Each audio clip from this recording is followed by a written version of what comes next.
अस्सलाम वालेकुम वरहमतुल्लाह। पाकिस्तानी पासपोर्ट आपने अपने मोबाइल फ़ोन से या फिर अपने कंप्यूटर से घर बैठे दुनिया के किसी भी मुल्क से किस तरीके से तजदीद करना है, किस तरीके से रिन्यू करना है और सबसे अहम DGIP का मुकम्मल अकाउंट बनाने का तरीका इसी वीडियो के अंदर होगा। पिक्चर की आपने सेटिंग कैसे करनी है, बैकग्राउंड कैसे रिमूव करना है, उसको जो DGIP को पिक्चर का साइज रिक्वायर्ड होता है उसमें आपने कैसे सेट करना है, उसके अलावा बाकी एप्लीकेशन कैसे रेडी करनी है, आपने अपने बायोमेट्रिक यानी कि फिंगरप्रिंट्स कैसे रेडी करने हैं, उनको अपलोड कैसे करना है, पेमेंट कैसे करनी है, आपने टोकन कैसे निकालना है, ये सारी चीज़ें प्रैक्टिकली आपके साथ मैं करके आपको सिखाऊंगा, आपको बताऊंगा कि आप इस तरीके से अगर पासपोर्ट रिन्यू करें, अप्लाई करें तो आपकी एप्लीकेशन कभी भी रिजेक्ट नहीं होगी। इस एक वीडियो के अंदर हर वो चीज़ होगी जो आपको पासपोर्ट रिन्यू करने के लिए चाहिए। वीडियो थोड़ी लंबी हो सकती है लेकिन ये चीज़ मैं आपके साथ गारंटी के साथ कहता हूं कि इंशाल्लाह इस वीडियो को मुकम्मल आप फॉलो करेंगे तो 100% आपकी एप्लीकेशन अप्रूव होगी और टाइम के ऊपर आपको आपका पासपोर्ट आपके घर पे मिल जाएगा। तो चलें जी, स्टार्ट करते हैं इस वीडियो को, इस प्रोसीजर को, पासपोर्ट को रिन्यू करने के। अच्छा, तरीका बिल्कुल इजी है। आपने अपने मोबाइल फ़ोन से या फिर कंप्यूटर से जो है वो वेबसाइट ओपन करनी है। वेबसाइट कौन सी है? आप ब्राउज़र ओपन कीजिएगा। ब्राउज़र में आपने वेबसाइट ओपन करनी है onlinemrp.dgip.gov.pk। इसका लिंक भी आपकी आसानी के लिए वीडियो के डिस्क्रिप्शन में दे दूंगा। आपके सामने ये वेबसाइट ओपन होगी, इसको आप कंटिन्यू कीजिएगा और नीचे यहाँ पे गेट स्टार्टेड के ऊपर क्लिक कीजिएगा। इस पेज के ऊपर भी सारी डिटेल लिखी हुई है, ये वही डिटेल होगी जो मैं आपको आगे प्रैक्टिकली बताने वाला हूँ। तो आपने गेट स्टार्टेड के ऊपर क्लिक करनी है। गेट स्टार्टेड के ऊपर क्लिक करके अब यहाँ से आपने लॉगिन करना है। लेकिन लॉगिन करने से पहले जाहिर सी बात है हमारे पास अकाउंट होना चाहिए। हम अकाउंट से लॉगिन करेंगे तो मैं आपको अकाउंट बनाने का पहले तरीका बताऊँ। रजिस्टर के ऊपर आपने क्लिक करनी है। रजिस्टर के ऊपर क्लिक करके यहाँ पे आपने अपनी बेसिक इन्फॉर्मेशन देनी है। गिवन नेम में अपने पासपोर्ट से देखें आपका जो फर्स्ट नेम है वो लिखें। सर नेम में आपका जो लास्ट नेम है यानी कि सर नेम वो लिखें। आप कौन से कंट्री में हैं, जिस कंट्री में आप मौजूद हैं उस कंट्री का आप नेम यहाँ से सिलेक्ट करें और अपना वहाँ का मोबाइल नंबर आप लिखें। उसके बाद नीचे आपने अपना ईमेल एड्रेस लिखना है। उसके बाद अपना पासवर्ड लिखें। आपने जो ABC यूज़ करनी है वो लेटर कैपिटल भी यानी कि बड़ी ABC भी, छोटी ABC भी, 1 2 4 कोई ना कोई डिजिट भी और स्पेशल करैक्टर भी यूज़ करने हैं। एग्जाम्पल भी मैंने आपको दिखा दिया, पासवर्ड की एग्जाम्पल इस तरह की होनी चाहिए। उसके बाद ये नीचे जैसा कि RDS लिखा हुआ है, आपका जो भी कैप्चा कोड हो आपने वो लिखना है। अगर किसी कैप्चा कोड की समझ नहीं आ रही तो ये एरो के ऊपर क्लिक करें, कैप्चा कोड चेंज हो जाएगा। तो अब जिसकी आपको सही समझ आ रही हो, जैसा कि इसकी मुझे सही समझ आ रही है तो मैं ये यहाँ पे लिखूंगा। ये सारी चीज़ें लिखने के बाद आपने नेक्स्ट के ऊपर क्लिक करनी है। अच्छा, यहाँ पे देखें जी मुझे ईमेल आ चुकी है। इस ईमेल के ऊपर आपने क्लिक करना है। इसके अंदर जो भी आपको कोड आया होगा, जो आपको ईमेल आई, वो कोड आपने नोट करना है। नीचे कंटिन्यू रजिस्ट्रेशन लिखा हुआ है, कंटिन्यू रजिस्ट्रेशन के ऊपर आपने क्लिक करना है और उसके बाद आपके सामने दोबारा से वो पेज नादरा का यानी कि DGIP का, DGIP और नादरा का एक ही अकाउंट होता है। तो यहाँ पे अब जो आपको कोड रिसीव हुआ वो कोड आपने देख के यहाँ पे 1622 मेरा है। आपका जो भी आपको रिसीव हुआ वो लिखना है। दोबारा से आपने कैप्चा कोड लिखना है और वेरीफाई के ऊपर आपने क्लिक कर देना है। वेरीफाई के ऊपर क्लिक करेंगे, आपका अकाउंट प्रॉपर तरीके से रजिस्टर हो चुका है। अब हमने दोबारा से जो पासपोर्ट डिपार्टमेंट की वेबसाइट है वहाँ पे जाके लॉगिन करना है। तो हम मेन पेज पे आते हैं, गेट स्टार्टेड पे क्लिक करते हैं और यहाँ पे अपना ईमेल और पासवर्ड लगा के हम लॉगिन करते हैं। अच्छा, जैसे ही हम लॉगिन करेंगे तो आपके सामने ये एक बार बार कोड आएगा। अब आपने क्या करना है, अपने मोबाइल के अंदर गूगल ऑथेंटिकेटर एप्लीकेशन जो है इसको इंस्टॉल कर लें। इंस्टॉल करके आपने ये बार कोड उसमें स्कैन करना है। जब आप ये bar code Google authentication application में स्कैन करेंगे तो आपके सामने जो है वो एक OTP आ जाएगा 6 डिजिट। तो वो जो भी OTP आपके सामने आएगा आपने वो यहाँ पे नीचे लिखना होगा और आपने वेरीफाई पिन के ऊपर क्लिक करना है। वेरीफाई पिन के ऊपर क्लिक करेंगे तो ये लें जी, एक्सेप्ट एंड कंटिन्यू करें। आप अपने अकाउंट के अंदर लॉगिन हो चुके हैं। ये गूगल ऑथेंटिकेशन एप्लीकेशन में स्कैन कैसे करना है अगर आपको समझ नहीं आ रही, इसके ऊपर भी मैंने एक डिटेल से वीडियो बनाई हुई है। इसी वीडियो के डिस्क्रिप्शन में मैं उसका लिंक दे दूंगा, आप वहाँ से जो है वो उसको चेक कर सकते हैं। अच्छा जी, अब हमारा अकाउंट जो है वो लॉगिन, अकाउंट बनने के बाद अकाउंट लॉगिन हो चुका है। अब हम अगला स्टेप जो है वो करते हैं। अच्छा जी, अब आपने क्या करना है, अब आपने न्यू एप्लीकेशन के लिए सबसे पहले न्यू एप्लीकेशन के ऊपर क्लिक करना है। न्यू एप्लीकेशन के ऊपर क्लिक करके यहाँ से वो आपसे पूछ रहा है कि आप पाकिस्तान के अंदर हैं या फिर आप पाकिस्तान से बाहर हैं। तो हम ओवरसीज़ पाकिस्तानी हैं। अगर आप ओवरसीज़ पाकिस्तानी हैं और पाकिस्तान से बाहर हैं तो फिर आपने लाजमी इसको नो करना है। अगर आप ओवरसीज पाकिस्तानी हैं, पाकिस्तान से बाहर हैं, तो इसको यस करके कभी भी अप्लाई नहीं करना। अगर आप इसको यस करके अप्लाई करेंगे, ये पाकिस्तान के अंदर डिलीवर होगा, पासपोर्ट ऑफिस में जाएगा, वहाँ से आपको कलेक्ट करना होगा। आप तो पाकिस्तान से बाहर होंगे तो फिर आपका पासपोर्ट फंस जाएगा। और ये बड़ा गलत तरीका है कि आप पाकिस्तान से बाहर रहते हुए ये सिलेक्ट करेंगे आप पाकिस्तान के अंदर हैं। ये आपने बिल्कुल भी नहीं करना। अगर आप पाकिस्तान से बाहर हैं, इसको नो करना है। अगर पाकिस्तान के अंदर हैं, फिर इसको यस करना है। और पाकिस्तान के अंदर वालों का अलग से तरीका है, वो मैं अलग से वीडियो में आपके साथ बता दूंगा, आपके साथ शेयर कर दूंगा। अच्छा, पहले स्टेप को आपने नो करना है ओवरसीज पाकिस्तानी ने। उसके बाद पहला स्टेप है, यानी कि ये पहला ऑप्शन है रिन्यूअल ऑफ पासपोर्ट। इसको आपने सेलेक्ट करना है। इसको सिलेक्ट करने के बाद ये कुछ सवाल आपसे पूछ रहा है। पहला सवाल ये है कि आपका जो पासपोर्ट है ये एक्सपायर हो चुका है या होने वाला है, यानी कि लेस देन, यानी कि 12 महीने से कम रहता है, तो इसको आपने यस करना है। अगर आपका पासपोर्ट 12 महीने से ज़्यादा वैलिड है तो आप उसको अभी रिन्यू नहीं कर सकते। अच्छा, इसको आपने पहले ऑप्शन को यस करना है। उसके बाद वो कह रहा है कि आप कोई मॉडिफिकेशन करना चाहते हैं। जी बिल्कुल भी नहीं, हम तो सिर्फ रिन्यू करना चाहते हैं, तो इसको आपने नो करना है। आप मॉडिफिकेशन नहीं करना चाहते ना, आप कर सकते हैं। इस स्टेप में आपने सिंपली इसको नो करना है।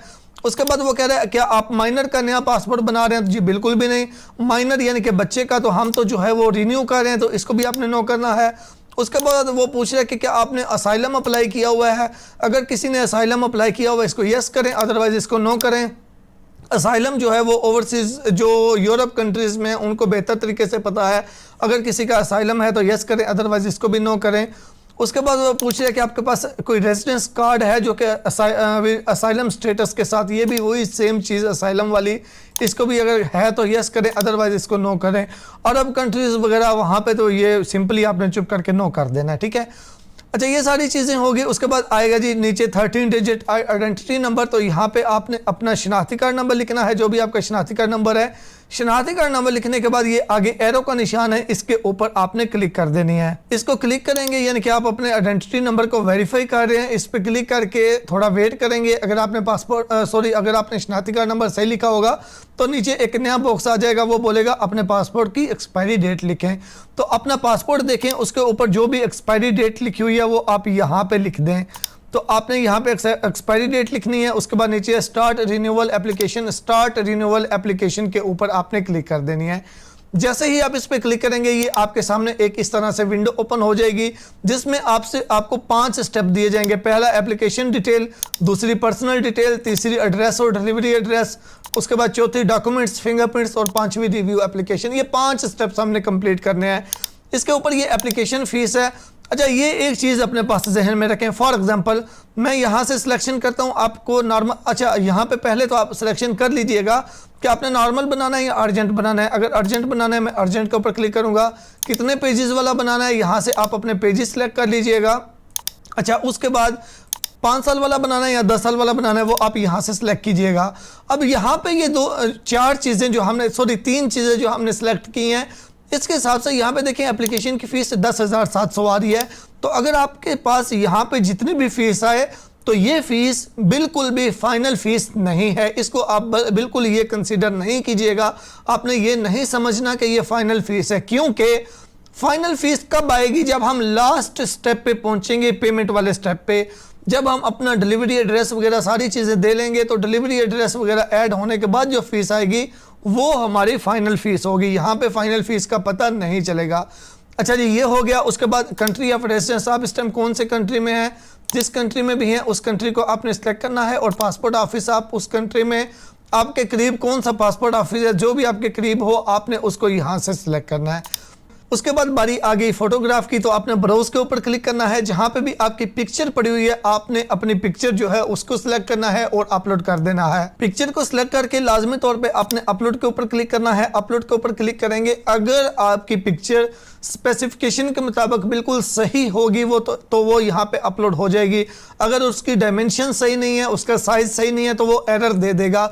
अच्छा, पिक्चर की सेटिंग कैसे करते हैं, इसका आपने साइज कैसे सेट करना है, इसका आपने जो फ्रेम है यानी कि इसकी रेजोल्यूशन कैसे सेट करनी है वो मैं आपको थोड़ा आगे चल के बताता हूं। उसका तरीका आप लाजमी देख के जाइएगा, वो आगे चल के इसलिए बताऊंगा, वरना आप वीडियो मुकम्मल नहीं देखते और फिर आप कहीं पे फंस जाते हैं। तो इसलिए आप उसका इंतजार करें, वो इसी वीडियो के अंदर मैं आपको पिक्चर की सेटिंग करने का भी तरीका आगे चल के बताऊंगा। बहरहाल जो आपने पिक्चर की सेटिंग करनी है, जो मैं आपको आगे चल के तरीका बता दूंगा, वो उस तरीके को फॉलो करते हुए आपने पिक्चर की सेटिंग करके अपलोड करनी है और उसके बाद आपने इस स्टेप को सेव कर देना है। अच्छा, जहां जहां तक आप स्टेप को सेव करते जाएंगे वहां वहां तक आपकी एप्लीकेशन सेव होती जाएगी। यानी एक स्टेप हमने सेव किया, वहां तक एप्लीकेशन सेव हो गई। अभी बिजली चली जाए, कंप्यूटर बंद हो जाए, जो भी मसला हो, लेकिन हम जब दोबारा से एप्लीकेशन को स्टार्ट करेंगे तो जहां से हमने छोड़ी, जहां तक हमने उसको सेव किया, वो वहां से ही शुरू होगी। अच्छा, पर्सनल डिटेल के अंदर आपका नाम तो ऑलरेडी होगा, आपकी क्वालिफिकेशन कितनी है आपने वो सिलेक्ट करना है। और यहाँ पे वो पूछ रहे आर यू डुअल नेशनल, आपकी डुअल नेशनलिटी है, अगर है तो यस, अदरवाइज नो कर दें। ठीक है, ये हो गया, इस स्टेप को भी आपने सेव कर देना है। उसके बाद आएगी जी पासपोर्ट की डिलीवरी एड्रेस। अच्छा, यहाँ पे डिलीवरी एड्रेस नहीं है, ये आपका परमानेंट है। इसका अगला स्टेप जो है वो डिलीवरी वाला होगा। तो परमानेंट एड्रेस में आपका जो भी एड्रेस है वो आपने यहाँ पे लिखना है, यानी जाहिर सी बात है पाकिस्तान का ही होगा। तो पाकिस्तान का जो भी है, पाकिस्तान कंट्री आपने सेलेक्ट करना है, सूबा कौन सा है वो सिलेक्ट करना है, और सूबे के बाद फिर जो है वो सिटी का नेम क्या है वो आपने यहाँ पे जो है वो लिख लेना है। ठीक हो गया, सिटी का नेम लिख के फिर आपका जो भी कंप्लीट एड्रेस है वो नीचे लिख लीजिएगा। इस स्टेप को भी आपने सेव कर देना है। इस स्टेप को भी सेव करने के बाद अगली बारी आ जाएगी पासपोर्ट डिलीवरी एड्रेस की। यहाँ पे गलती की गुंजाइश बिल्कुल भी नहीं है, क्योंकि अगर आप यहाँ पे एड्रेस कंप्लीट नहीं लिखेंगे तो फिर मसला क्या आएगा? मसला ये आएगा कि जब पासपोर्ट आपका डिलीवरी के लिए जाएगा, एड्रेस कंप्लीट ना होने की वजह से होल्ड हो जाएगा। तो जो चीज़ें बताने वाला हूँ लाजमी तौर पे इनको फॉलो कीजिएगा। सबसे पहले तो आपने कंट्री सेलेक्ट करना है कि आप इस टाइम कौन से कंट्री के अंदर मौजूद हैं, उस कंट्री को सिलेक्ट करें। उस कंट्री की आप कौन से स्टेट के अंदर मौजूद हैं, तो जो भी स्टेट है आपने स्टेट का यहाँ पे नाम लिखना है। उसके बाद आपने सिटी का नेम लिखना है। सिटी का नेम लिखने के बाद आपने पोस्टल कोड जो भी है आपका वो लिखना है, और एड्रेस लाइन के अंदर आपने स्ट्रीट नेम लिखना है, बिल्डिंग नंबर लिखना है। अगर कोई डिस्ट्रिक्ट वगैरह है तो डिस्ट्रिक्ट वगैरह लिखें, या कोई फेमस जगह है तो वो सारी डिटेल आप यहाँ पे लिखें। ठीक है, ये आपका मुकम्मल एड्रेस हो गया। उसके बाद आ जाएगी ना कॉन्टैक्ट की नंबर, कॉन्टैक्ट की जो है वो डिटेल, यानी कि कॉन्टैक्ट नंबर। तो आप इस टाइम कौन से कंट्री में मौजूद हैं, आपने सबसे पहले जो है वो यहाँ से उस कंट्री का जो कोड है वो आपने सेलेक्ट करना है। कंट्री का कोड सेलेक्ट करने के बाद अपना मोबाइल नंबर फिर 0 के अलावा आपने लिखना है। उसके बाद आगे आपने अपना ईमेल एड्रेस लिखना है। ईमेल एड्रेस लिखेंगे तो ये पेज भी हमारा कंप्लीट हो जाएगा। अच्छा, ये स्टेप हो गया, इस स्टेप को भी आपने सेव कर देना है। ये स्टेप भी हमारा से जो है वो सेव हो गया। अब इसके बाद बारी आ जाएगी डॉक्यूमेंट्स की। अब डॉक्यूमेंट्स में आपने क्या क्या अपलोड करना है। स्टार्टिंग में मैंने आपको बताया था कौन कौन से डॉक्यूमेंट्स आपने रेडी करके रखने हैं। उनके मुताबिक सबसे पहले यहाँ पे क्लिक करेंगे, कॉपी ऑफ प्रीवियस पासपोर्ट, यानी कि जो आपका पहले वाला पासपोर्ट है उसकी कॉपी आपने यहाँ पे जो है वो सिलेक्ट करना है। लिस्ट में से ब्राउज के ऊपर आपने क्लिक करना है, और जहाँ पे आपके उस पासपोर्ट की कॉपी पड़ी हुई है, पासपोर्ट की तस्वीर पड़ी हुई है, उसको सिलेक्ट करना है। अपलोड के ऊपर आपने क्लिक करना है। हर एक डॉक्यूमेंट के लिए आपने ब्राउज पे क्लिक करके पहले उसको सिलेक्ट करना है, फिर आपने अपलोड करना है। तो ये नीचे डॉक्यूमेंट्स की लिस्ट में वो नज़र आना चाहिए। यहाँ पे अगर वो नज़र आ रहा है यहाँ पे, तो समझे अपलोड हो चुका है। पहले ये हो गया। इसी तरह वो कह रहा है प्लीज़ प्रोवाइड CNAC कॉपी, तो यहाँ पे क्लिक करेंगे, कॉपी ऑफ CNAC के ऊपर क्लिक करेंगे। उसी तरह ब्राउज के ऊपर क्लिक करके CNAC की फ्रंट साइड की पिक्चर आप अपलोड कर देंगे, और सेम दोबारा इसी तरीके से करके कॉपी ऑफ CNAC आप शनाख्ती कार्ड की बैक साइड की पिक्चर भी अपलोड कर देंगे। शनाख्ती कार्ड की फ्रंट साइड की भी अपलोड होगी, बैक साइड की भी होगी। अब उसके बाद आ जाएगी बारी please provide passport page number 10। तो अब आपने फौरी तौर पे अपने मोबाइल से अपने पासपोर्ट का जो भी आपके सामने पेज वो मांग रहा होगा, मेरे से पासपोर्ट पेज नंबर 10 मांग रहा है, आपसे शायद 11 मांगे, 25 मांगे, जो भी पेज मांगे वो आपने उसकी पिक्चर बनानी है और वो आपने अपलोड करना है। लिस्ट में आके जो भी पासपोर्ट पेज नंबर वो मांग रहा हो उसकी तस्वीर बना के आपने, ये हर किसी से रैंडमली मांग सकता है, किसी का कोई पेज होगा, किसी का कोई, तो जो भी जिसका पेज वो मांग रहा हो वो आपने अपलोड करना है। अच्छा जी, ये भी अपलोड हो गया। उसके बाद वो कह रहा है प्लीज़ प्रोवाइड फिंगरप्रिंट्स, तो इसको अभी हम रहने देते हैं, मैं इसका आपको बाद में बताता हूँ। उससे पहले हम ये नीचे वाला जो है ये क्लियर करते हैं। अब यहाँ पे वो देखें, वो कुछ चीज़ों में से ये उसने काफ़ी ऑप्शंस दिए हैं, उनमें से कोई एक चीज़ वो आपसे मांग रहा है।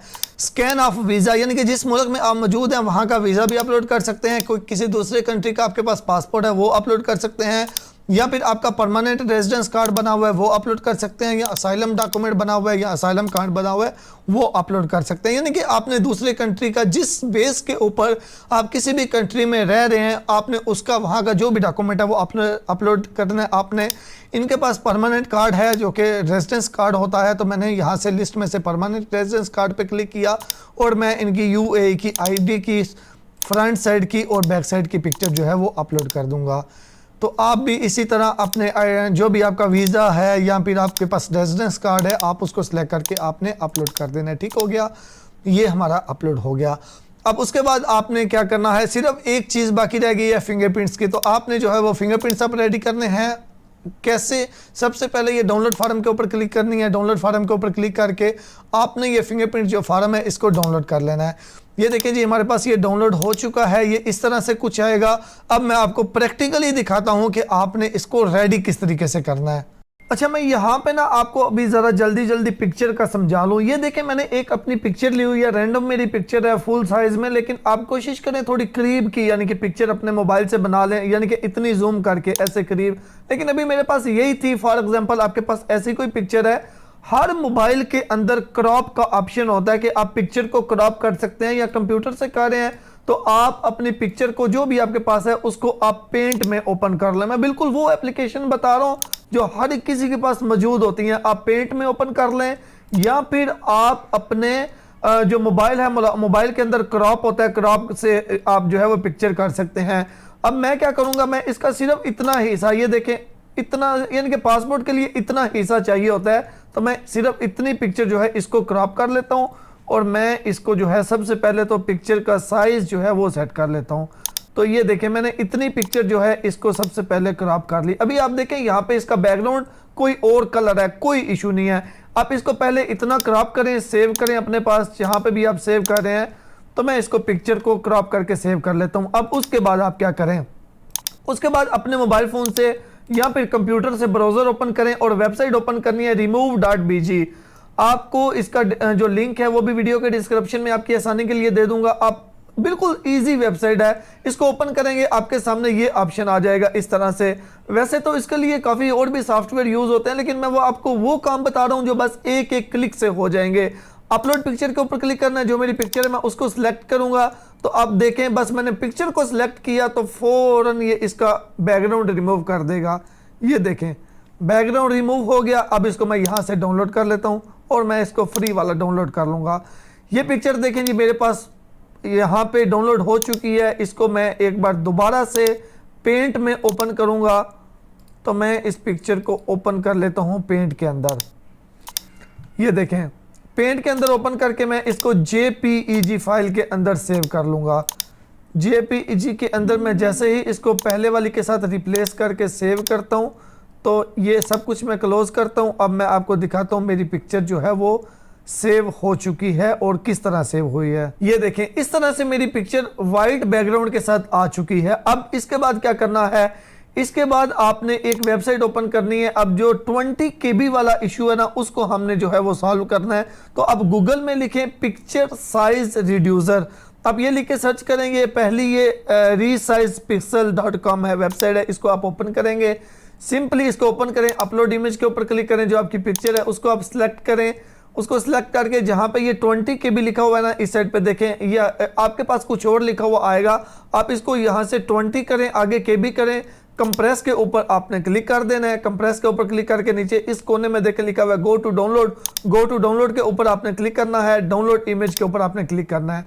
तो ये देखें जी ये हमारी पिक्चर जो है ये आ चुकी है। इसको मैं आपको प्रॉपर्टी में जाके चेक करवा देता हूँ इस पिक्चर को। यहाँ पे आप देखें 18 KB इसका साइज हो चुका है, यानी कि हमारी पिक्चर बिल्कुल सही जैसी हमें चाहिए थी वैसी रेडी हो चुकी है। अब इस पिक्चर को आप इस तरीके से सेट करके यूज कर सकते हैं। अच्छा, जो आपका फिंगरप्रिंट्स वाला फार्म होगा इस तरह आपने उसका प्रिंट करवा लेना है। आप एक पेपर नहीं करवाइएगा, आप 3-4 पेपर प्रिंट करवा लीजिएगा एक ही टाइम। अगर आपके पास खुद के पास प्रिंटर है तो उससे कर लें, अदरवाइज किसी दुकान से करवा लें। 4-5 पेपर करवा लें ताकि अगर एक ख़राब हो जाए तो आप दूसरा इस्तेमाल कर सकें। अच्छा, इस पेपर के ऊपर आप देखें ये 10 बॉक्स बने हुए हैं, 5 ऊपर और 5 नीचे। यहाँ से शुरू होता है राइट थंब यानी कि सीधे हाथ का अंगूठा, उससे आगे वाली उंगली, उससे आगे, उससे आगे, उससे आगे।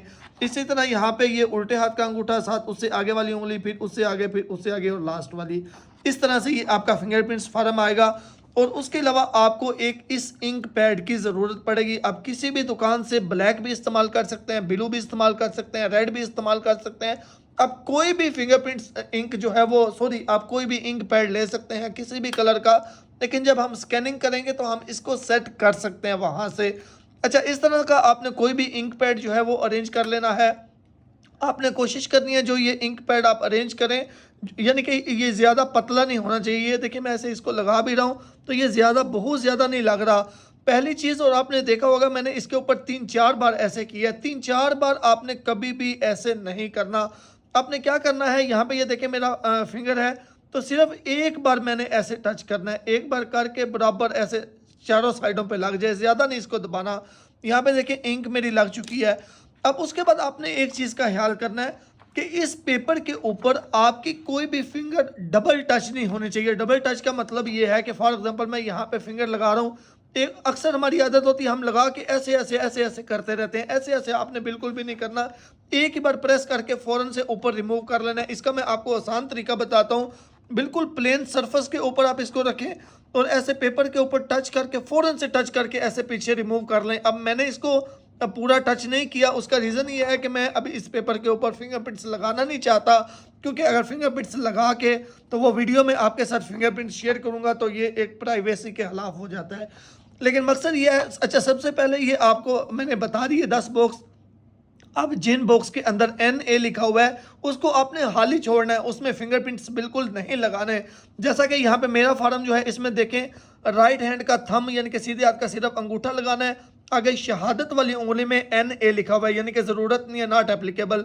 उसके बाद तीसरी फिंगर में लगाना है, बाकी चौथी और पांचवी की ज़रूरत नहीं है। इसी तरह इसमें देखें उल्टे हाथ का अंगूठा लगाना है, आगे वाले वो नहीं मांग रहा, उससे आगे भी नहीं मांग रहा, लास्ट में जो चौथी फिंगर है वो मांग रहा है। तो हर बंदे का ये जो फार्म आता है ये अलग अलग आता है, अपने फार्म के हिसाब से इस तरीके से आप फिंगरप्रिंट्स लगा लें। अच्छा, उसके बाद आपने इसको स्कैन करवाना है। अगर आपके पास खुद के पास मशीन नहीं है तो कोई इशू नहीं है, आप किसी भी दुकान वाले के पास चले जाएं और उसके बोलें ये जो नीचे सेटिंग लिखी हुई है कि आपने 600 DPI रेजोल्यूशन पे ग्रे स्केल के अंदर जो है वो इसको स्कैन करवाना है। अब JPEG फाइल में स्कैन करवा लीजिएगा। बस ये स्कैन करवा के आप अपना फिंगरप्रिंट फार्म जो है वो अपने मोबाइल में या कंप्यूटर में कर लें और उसके बाद हम इसको अपलोड करेंगे। अच्छा जी, फिंगरप्रिंट्स पेपर रेडी करने का तरीका भी आपने देख लिया। अब उसके बाद आपने क्या करना है, यहाँ पे लिस्ट पे आना है, फिंगरप्रिंट्स के ऊपर आपने क्लिक करनी है, ब्राउज के ऊपर आपने क्लिक करनी है। तो जहाँ पे आपने अपने फिंगरप्रिंट्स फार्म को स्कैन करके रखा हुआ है उसको आपने सिलेक्ट करना है। सिलेक्ट करके अपलोड के ऊपर आपने क्लिक करनी है। अपलोड के ऊपर क्लिक करेंगे तो आपके ये सारे डॉक्यूमेंट्स, यहाँ पे आप लिस्ट पूरी देख लें, सारे डॉक्यूमेंट्स हमारे अपलोड हो चुके हैं। इसके बाद इस स्टेप को भी आपने सेव कर देना है। ये स्टेप भी हमारा सेव हो जाएगा तो उसके बाद सारी एप्लीकेशन हमारी कंप्लीट होगी। बस अब रिव्यू करना है और पेमेंट करनी है, बिल्कुल सिंपली। अच्छा जी, यहाँ पे एप्लीकेशन रिव्यू आएगा, एक बार अच्छी तरीके से सारी एप्लीकेशन का रिव्यू कर लें। अगर सारी चीज़ें बिल्कुल सही हैं, सारी इन्फॉर्मेशन बिल्कुल ठीक है, तो फिर आपने इन सब डिक्लेरेशन के ऊपर टिक करनी है। ये सारी डिक्लेरेशन है, इन सब के ऊपर आपने टिक करनी है और आपने सेव के ऊपर क्लिक करनी है। सेव के ऊपर क्लिक करेंगे, हमारे सारे स्टेप्स जो हैं वो कंप्लीट हो चुके हैं। बस एक रह गया है और वो कौन सा है, पेमेंट वाला। आपने सिंपली प्रोसीड टू पेमेंट के ऊपर क्लिक करना है। अच्छा, यहाँ पे अभी जो आपके सामने फीस शो हो रही होगी ये आपकी फाइनल फीस है, यानी कि डिलीवरी चार्जेस सारी चीज़ें अब इसके अंदर इंक्लूड हो चुकी हैं। तो अब इस स्टेप के ऊपर जो आपकी फीस है, जैसा कि इस एप्लीकेशन की देखें 26,400 यानी कि तकरीबन 26,500 इसकी फ़ीस है। तो ये आपकी एप्लीकेशन के हिसाब से, डिलीवरी एड्रेस के हिसाब से जो भी फ़ीस होगी फाइनल इस स्टेप पे आपको नज़र आ जाएगी। इसके बाद अब यहाँ पे आपने डिटेल देनी है। आप पाकिस्तान की भी डिटेल्स दे सकते हैं, जिस कंट्री में आप मौजूद है वहाँ की भी आप दे सकते हैं। बिलिंग इन्फॉर्मेशन में फर्स्ट नेम में अपना नाम लिखें, लास्ट नेम लिखें, ईमेल एड्रेस लिखें, अपना एड्रेस लिखें, सिटी लिखें, मोबाइल नंबर जहाँ पे आप मौजूद हैं वो लिखें, कंट्री लिखें। अगर आप पाकिस्तान के कार्ड से पेमेंट कर रहे हैं तो फिर ये सारी डिटेल्स पाकिस्तान की दे लीजिएगा। अगर बाहर के कंट्री से कर रहे हैं तो फिर सारी डिटेल बाहर के कंट्री की दे लीजिएगा। ये सारी चीज़ें होगी। उसके बाद आपने इस स्टेप को भी नेक्स्ट करना है। सिंपली इस स्टेप को भी आप नेक्स्ट करेंगे तो अब आपको वो आपसे मांगेगा आपके क्रेडिट कार्ड की डिटेल्स। तो आपने अपने क्रेडिट कार्ड, आप डेबिट कार्ड भी यूज कर सकते हैं, जरूरी नहीं है कि क्रेडिट कार्ड ही होना चाहिए। आपके पास डेबिट कार्ड है तो आप वो इस्तेमाल करके भी आप इस स्टेप पे पेमेंट कर सकते हैं। यहाँ पे आपने अपने कार्ड का नंबर लिखना है, यहाँ पे सिक्योरिटी कोड यानी कि सीवीवी कोड जो होता है या सीवीसी कोड भी इसे कहते हैं, सिक्योरिटी कोड जो भी है आपके कार्ड की बैक साइड पे 3 डिजिट होगा वो लिखना है। कार्ड की आपने एक्सपायरी डेट लिखनी है। ये सारी चीजें लिखने के बाद आपने कन्फर्म एंड पे के ऊपर क्लिक कर देना है। कन्फर्म एंड पे के ऊपर क्लिक करेंगे तो जाहिर सी बात है जिस बैंक का आप कार्ड इस्तेमाल कर रहे हैं, जिस तरीके से आप पेमेंट कर रहे हैं, तो वो वेरिफिकेशन के लिए आपसे ओटीपी मांगेगा यानी कि 1 टाइम पासवर्ड। तो आप अपना मोबाइल चेक करें, जिस कार्ड से आप पेमेंट कर रहे हैं, जो बैंक में आपने नंबर दिया हुआ है उसमें ओटीपी आएगा यानी कि 1 टाइम पासवर्ड आएगा, वो आपने लिखना होगा। ओटीपी लिख के आपने सबमिट के ऊपर क्लिक करना है। अगर आपका ओटीपी यानी कि 1 टाइम पासवर्ड बिल्कुल ठीक होगा तो आपकी पेमेंट जो है वो कंफर्म हो जाएगी। तो यहाँ पे देखें जी, अल्हम्दुलिल्लाह हमारी पेमेंट जो है ये कंप्लीट हो चुकी है। अब इसके बाद एक और आपने काम करना है। आपने जब ये स्टेप आपका क्लियर हो जाए तो आपने एक बार एग्जिस्टिंग एप्लीकेशन के ऊपर क्लिक करना है, इसी टाइम ही करना है। एग्जिस्टिंग एप्लीकेशन के ऊपर क्लिक करके आपका जो ट्रैकिंग आईडी होगा आपने अपने ट्रैकिंग आईडी के ऊपर क्लिक करना है और आपने इसका टोकन यानी कि जो कंफर्मेशन है वो आपने लाजमी डाउनलोड करना है। आप इस पे क्लिक करेंगे तो यहाँ पे ये देखें लिखा हुआ है you can download your application submission confirmation by clicking here. तो ये आगे एक डाउनलोड वाला आपको आइकन नजर आ रहा है, इसके ऊपर आपने क्लिक करना है। इसके ऊपर क्लिक करेंगे तो ये देखें ये हमारी फाइल जो है ये डाउनलोड का ऑप्शन आ गया। इसको डाउनलोड करेंगे और इसका पीडीएफ अपने पास रख लेंगे, क्योंकि आपको अगर नेक्स्ट फर्दर किसी चीज की जरूरत हो, कहीं पे डॉक्यूमेंट शो करना हो, तो आप ये डॉक्यूमेंट यानी जिसे हम टोकन कहते हैं, तो ये आपने अपना टोकन जो है वो लाजमी तौर पे डाउनलोड करना है। तो ये तरीका था। अच्छा जी, इसके बाद अगर आपने नॉर्मल अप्लाई किया तो तकरीबन 10 से 15 दिन लग जाते हैं। अगर आपने अर्जेंट किया तो 1 हफ्ता लग जाता है। समटाइम जल्दी भी आ जाता है, समटाइम लेट भी आता है। तो इसके बाद जो नेक्स्ट स्टेप होता है वो आपको अप्रूवल की ईमेल आती है या ऑब्जेक्शन की ईमेल आती है। अगर कोई इजाफी डॉक्यूमेंट मांग रहे हो तो वो उसकी भी ईमेल आ जाएगी। तो फिर आपने क्या करना होगा, दोबारा से अपने अकाउंट में लॉगिन होना है, एग्जिस्टिंग एप्लीकेशन के ऊपर आपने क्लिक करनी है। तो मैं आपको बताता हूं कि अगर कोई इजाफी डॉक्यूमेंट मांग रहे हो तो यहाँ पे जो आपकी एप्लीकेशन होगी इसके आगे ये देखें लिखा हुआ है अपलोड डॉक्यूमेंट। तो अगर कोई आपको ईमेल आए वो और आपसे कोई इजाफी डॉक्यूमेंट मांग रहे हो तो यहाँ पे अभी कोई ऑप्शन नहीं आ रहा है अपलोड का। तो यहाँ पे आपकी ट्रैकिंग आईडी के आगे ये अपलोड डॉक्यूमेंट्स वाली लाइन के अंदर नीचे अपलोड का ऑप्शन आ जाएगा, आइकन आ जाएगा। उस पे ऊपर क्लिक करके जो वो आपसे चीज़ मांग रहे होंगे वो आपको ईमेल में बता देंगे, वो आपने अपलोड करना है। बाकी जैसे मैंने आपको तरीका बताया, अगर ये सारी चीज़ें आप इसी तरह ही करेंगे बिल्कुल सही, तो इंशाल्लाह आपकी एप्लीकेशन रिजेक्ट नहीं होगी, आपको अप्रूवल का ईमेल ही आएगा। फिर अप्रूवल के बाद डिस्पैच हो जाता है। तो जो अगर आपके फिंगरप्रिंट्स एक बार वेरीफाई ना हो तो दोबारा आपको फिंगरप्रिंट्स लगाने पड़े, वो भी उसका भी ऑप्शन यहाँ पे आ जाता है। तो यहाँ से आप वो अपलोड कर सकते हैं। उम्मीद करता हूँ इन्फॉर्मेशन आपको अच्छी लगी होगी। दुआ में याद रखिएगा, अगर आपका कोई सवाल है तो आप पूछ सकते हैं, कमेंट्स में पूछ सकते हैं या व्हाट्सएप नंबर पे रब्ता कर सकते हैं। दुआ में याद रखिएगा। अल्लाह हाफिज़।